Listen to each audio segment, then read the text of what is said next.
एक बार की बात है, एक गरीब इंसान अपनी गरीबी से बहुत परेशान था। अपनी गरीबी की वजह से वह अपने पत्नी व 2 बच्चों के परिवार को भी ठीक तरह से संभाल नहीं पा रहा था।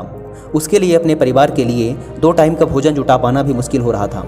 वह अपनी ऐसी ज़िंदगी से तंग आ चुका था। इस गरीबी और लाचारी ने उसके दिमाग में उथल पुथल मचा दी थी। अपनी इस समस्याओं से बचने के लिए उसने घर छोड़कर भाग जाने का निर्णय लिया और एक रात वह चुपचाप अपना घर परिवार छोड़कर चला गया। उसे यह नहीं पता था कि उसे कहाँ जाना है। वह बस चलता जा रहा था। चलते चलते जब वह एक नदी के किनारे पहुंचा तो उसने देखा कि वहाँ महात्मा बुद्ध अपने शिष्यों के साथ डेरा डाले हुए हैं। यह देखकर उसने निर्णय लिया कि वह सन्यासी बन जाएगा और महात्मा बुद्ध का शिष्य बनकर उनके साथ ही विचरण करेगा। यह निर्णय लेकर वह महात्मा बुद्ध के डेरे में जाता है और उनके चरणों में गिरकर बुद्ध से यह विनती करता है कि वो उसे अपना शिष्य बनाकर अपने साथ रख लें। महात्मा बुद्ध ने उस गरीब इंसान की तरफ ध्यान से देखा और फिर मुस्कुराते हुए बोले, ठीक है, आज से तुम भी मेरे काफिले का हिस्सा हो।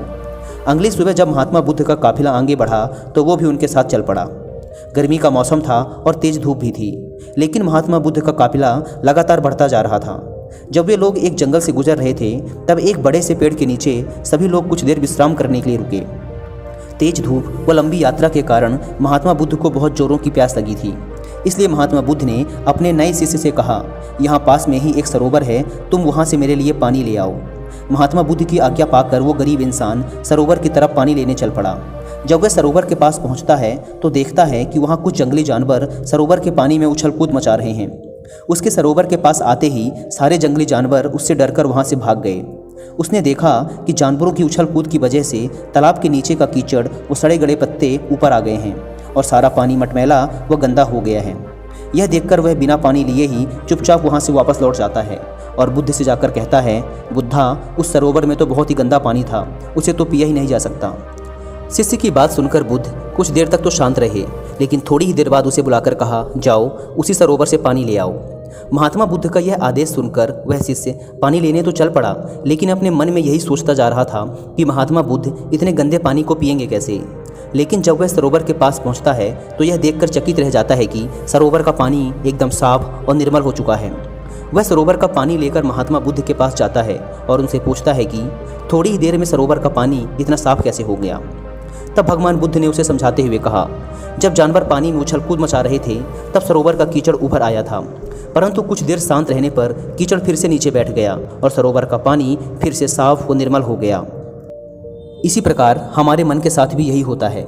जीवन की भाग दौड़, समस्याएं व मन की अशांति हमारे दिमाग में उथल पुथल मचा देती है और तब हम जल्दबाजी में गलत निर्णय ले लेते हैं। परंतु यदि कोई भी निर्णय लेने से पहले हम अपने दिमाग को शांत रखें और धैर्य के साथ बैठकर सोचें तो हमारे मन की वो उथल पुथल भी पानी के उस कीचड़ की तरह शांत हो जाती है और तब हम जो भी निर्णय लेते हैं वो हमेशा ही सही होता है। इसलिए बुरे समय में इंसान को कभी भी धीरज नहीं खोना चाहिए। महात्मा बुद्ध की यह बात उस इंसान को समझ में आ गई और जब वह शांति से बैठकर अपने द्वारा लिए गए निर्णय के बारे में सोचता है तो उसे एहसास होता है कि उसने घर छोड़कर गलत किया था। उसकी अनुपस्थिति में उसकी पत्नी व दोनों छोटे छोटे बच्चों को और भी बड़ी समस्याओं का सामना करना पड़ेगा। उसे अपने पति व पिता होने का दायित्व निभाना ही पड़ेगा। इसीलिए वो महात्मा बुद्ध से आज्ञा लेकर अपने घर वापस चला जाता है।